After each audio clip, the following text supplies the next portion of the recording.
ಇನ್ನು ಮುಂದೆ ನಿಮ್ಮ ನೆಚ್ಚಿನ ಧಾರಾವಾಹಿಗಳ ಫುಲ್ ಎಪಿಸೋಡ್ಗಳು ಸನ್ ನೆಕ್ಸ್ಟ್ ಆಪ್ನಲ್ಲಿ ಮಾತ್ರ.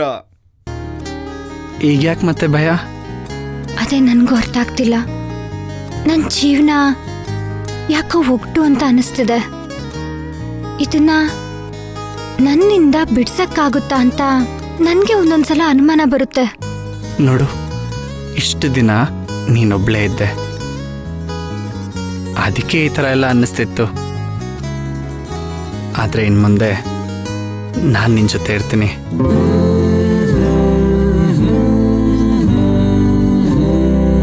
ನಾನಿದ್ದು ನೀನು ಸೋಲು ಹಾಗಿದ್ರೆ ಅದು ನಿನ್ನ ಸೋಲಲ್ಲ, ನನ್ನ ಸೋಲು. ನೀನ್ ಸೋಲೋದಕ್ಕೆ ನಾನು ಯಾವತ್ತೂ ಬಿಡಲ್ಲ. ಹಾಗಿದ್ರೆ ಗೆಲ್ಲು. ಗೆಲ್ತೀನಿ, ಖಂಡಿತ ಗೆಲ್ತೀನಿ. ಅದು ಮೈಲಾರ್ ಕೋಟೆ ಮೈನಾ ಅಂದ್ರೆ.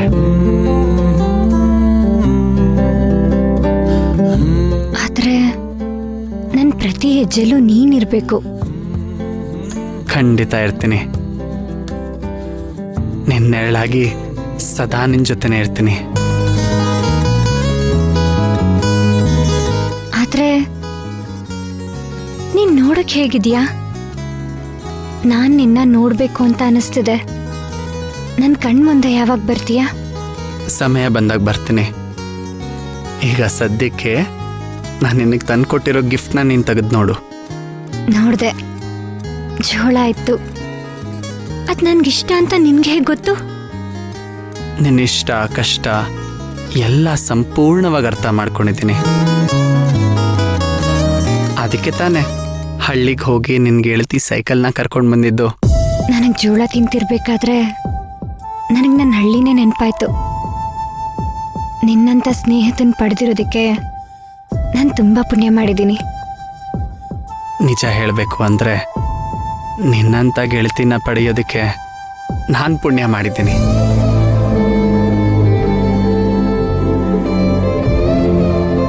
ನಿನ್ನ ಭುಜದ ಮೇಲೆ ಮಲ್ಕೋಬೇಕು ಅಂತ ಅನಿಸ್ತದೆ.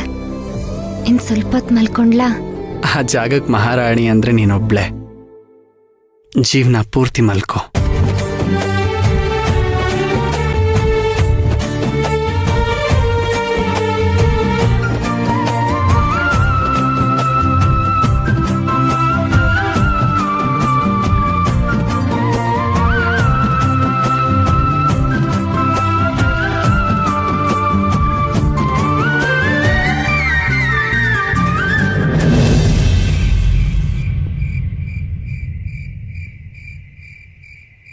ನಾನು ನೆನೆಸ್ಕೊಂಡಿದ್ದ ತಕ್ಷಣ ನೀನು ಯಾವಾಗ ಲೆಟ್ರ್ ಕಳಿಸಿದ್ಯೋ ನನಗಾಗಲೇ ಗೊತ್ತಾಯ್ತು ನೀನು ಯಾವಾಗಲೂ ನನ್ನ ಜೊತೆನೇ ಇರ್ತೀಯ ಅಂತ.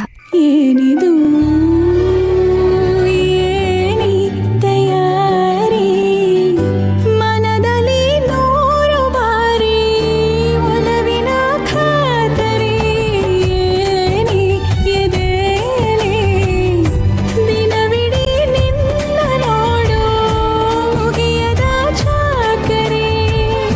ಕೋಟಿ ಸರಿ ಹೇಳುವೆನು ನೀನೇನೆ ನನ್ನವನು, ಏಕೆ ಅನುಮಾನ?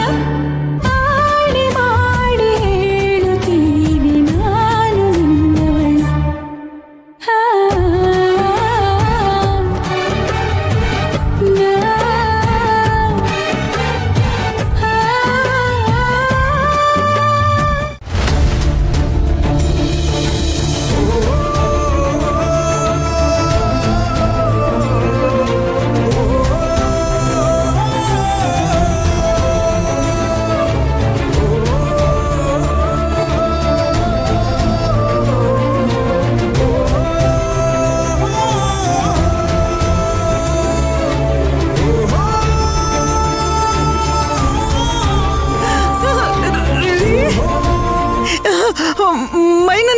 ಮೈನನ್ ನೋಡಿದ್ರ? ಮಾತಾಡ್ಸಿದ್ನಲ್ಲ. ಹೆಂಗವಳೆ? ಹೇ ಚೆನ್ನಾಗವಳೆ, ಬೋ ಚೆನ್ನಾಗವಳೆ. ರಾಣಿ ಮಹಾರಾಣಿ ಇದ್ದಂಗವಳೆ. ಅವ್ಳ ಕೆಲ್ಸ ಮಾಡೋ ಜಾಗ ಐತಲ್ಲ ಹೆಂಗೈತೆ ಗೊತ್ತಾ? ಅರಮನೆ ಇದ್ದಂಗೈತೆ. ನೀನೇನಾದ್ರೂ ಬಂದ್ ನೋಡಿದ್ರೆ ಎಷ್ಟು ಖುಷಿ ಪಡ್ತಿದ್ದೆ ಅಂದ್ರೆ.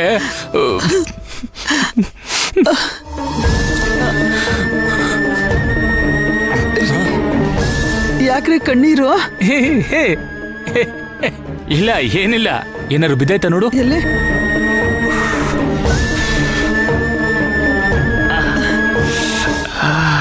ಸರಿ ಸರಿ. ಮೈನಾ ಏನಂದ್ಲು? ನಮ್ಮನ್ನೆಲ್ಲ ಕೇಳಿದ್ಲಾ? ಏನಂತ ಕೇಳಿದ್ಲು?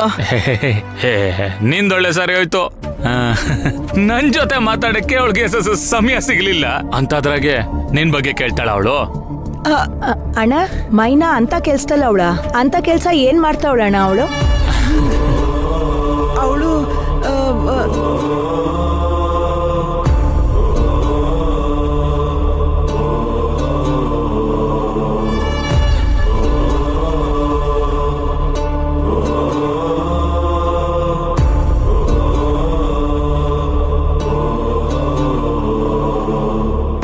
ಗಾರ್ಮೆಂಟ್ಸ್ ಅಲ್ಲಿ ಬಟ್ಟೆ ಹೊಲಿಯೋ ಕೆಲಸ ತಾನೇ?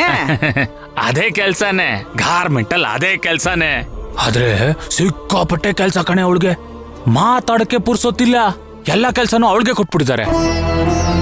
ಹೌದಾ? ಅಷ್ಟೊಂದ್ ಕೆಲ್ಸ ಇರ್ತದ? ದಿನವೆಲ್ಲ ದುಡಿ ಹೆಂಗೆ? ಪಾಪ ನನ್ ಮಗ ಎಷ್ಟೊಂದ್ ಕಷ್ಟ ಪಡ್ತದೆ. ಹಂಗಲ್ಲ ಶಾರದಾ, ಅವಳು ಎಷ್ಟು ಚೆನ್ನಾಗಿ ಕೆಲ್ಸ ಮಾಡ್ತಾಳೆ ಅಂದ್ರೆ ಯಜಮಾನ್ರು ಅವಳ ಕೆಲ್ಸನ ಮೆಚ್ಬಿಟ್ಟು ಅವಳನ್ನ ಮೇಸ್ತ್ರಿ ಮಾಡ್ಬಿಟ್ಟಿದ್ದಾರೆ. ಮೇಸ್ತ್ರಿ. ಅವಳೇನಾರು ನಿಂತ್ಕೊಂಡು ಕೆಲ್ಸ ಹೇಳಿದ್ರೆ ಎಲ್ರು ಗಪ್ ಚುಪ್ ಅಂತ ಕೆಲ್ಸ ಮಾಡ್ತಾರೆ. ಹಂಗ? ನನ್ನ ಮಗಳು ಅಷ್ಟು ದೊಡ್ಡ ವ್ಯಕ್ತಿ ಆದ್ಲಲ್ಲ ಅಂತ ಭಾರಿ ಭಾರಿ ಸಂತೋಷ ಆಗ್ತೈತೆ. ಅಲ್ಲ ಕಣ್ರಿ, ಬಂದಾಗ್ಲಿಂದ ನಾನು ನೋಡ್ತಾ ಇದ್ದೀನಿ, ಮೈನನ್ನ ಒಂದೇ ಸಮ ಹೊಗಳುತ್ತಿದ್ದೀರಿ. ಆದ್ರೆ ನಿಮ್ ಮುಕ್ತಾಗ್ ಮಾತ್ರ ಅವಳು ನೋಡಿದ ಖುಷಿನೇ ಕಾಣ್ತಾ ಇಲ್ಲ. ನೋಡಿ, ನೀವು ನಿಜ ಹೇಳ್ತಿದ್ದೀರೋ ಸುಳ್ಳು ಹೇಳ್ತಿದ್ದೀರೋ ನನ್ಗೊಂದು ಗೊತ್ತಾಯ್ತಾ ಇಲ್ಲ. ನಾನು ಹೇಳ್ತಿರೋದೆಲ್ಲ ನಿಜನೇ ನಾನು ಹೇಳ್ತಾ ಇರೋದು. ಆದ್ರೆ ನಿಮ್ ಮಕ್ತಲ್ ನಗುನೇ ಕಾಣಿಸ್ತಿಲ್ವಲ್ಲ ಅಪ್ಪಯ್ಯ? ಮಾರುತಿ, ನಾನೇನ್ ಪಕ್ಕದ ಬೀದಿಗೆ ಹೋಗ್ಬಿಟ್ಟು ಬಂದೇನಾ? ಬೆಂಗಳೂರಿಗೆ ಹೋಗ್ಬಿಟ್ಟು ಬಂದಿರೋದು. 3 ಬಸ್ ಹೊತ್ತಿದ್ದು 3 ಬಸ್ ಇಳಿದಿದ್ದು. ಸೀಟ್ ಇಲ್ದೆ ನಿಂತು ಕಾಲೆಲ್ಲ ನೋಯ್ತಿತ್ತು. ಅದಕ್ಕೆ ದಣವಾಗಿ ನಾನು ತುಂಬಾ ಖುಷಿಯಾಗಿದ್ದೀನಿ ಕಣ. ಸ್ವಲ್ಪ ದಣವಾಗೈತಿ. ನನ್ ಬುದ್ಧಿಗೆ ಮಂಕ್ಬುದ್ಧಿ ಬರ್ದೈತೆ. ಬಂದಿರೋರ್ಗೆ ನೀರ್ ಸಹ ಕೊಡ್ದೆ ನಿಂತ್ಕೊಂಡೆ ಮಾತಾಡ್ಸ್ತಾ ಇದ್ದೀನಲ್ಲ. ಬೀರಿ ತಗೋಬತ್ತೀನಿ. ಶಾಂತ, ನಂಗೇನು ಬೇಡ. ನೀವು ಸುಧಾರಿಸ್ಕೊಳ್ಳಿ, ನೀವು ಮಾಡ್ಕೊಳ್ಳಿ, ನೀವು ಊಟ ಮಾಡ್ಕೊಳ್ಳಿ. ಅಯ್ಯೋ ದೇವ್ರೆ, ನೀರ್ ಕುಡ್ದು ಸ್ವಲ್ಪ ಸುಧಾರಿಸ್ಕೊಂಡು ಏನಾರು ತಿನ್ಬಿಟ್ ಮಲ್ಕೊಳ್ಳಿ. ನಂಗೇನು ಬೇಡ. ಸುಧಾರಿಸ್ಕೊಂಡಿದ್ದೀನಿ ನಾನು. ನನ್ನ ಮಗಳನ್ನ ನೋಡ್ಬಿಟ್ಟು ಆ ಖುಷಿಗೆ ಹೊಟ್ಟೆ ತುಂಬೋಗ್ಬಿಟ್ಟೈತೆ. ಅದಕ್ಕೆ ಸ್ವಲ್ಪ ದಣವಾಗೈತೆ, ಹೋಗಿ ಮಲ್ಕತೀನಿ. ಎಷ್ಟು ಸಂತೋಷ ಆಗೈತೆ ಗೊತ್ತಾ ನಂಗೆ ನನ್ನ ಮಗಳನ್ನ ನೋಡಿ.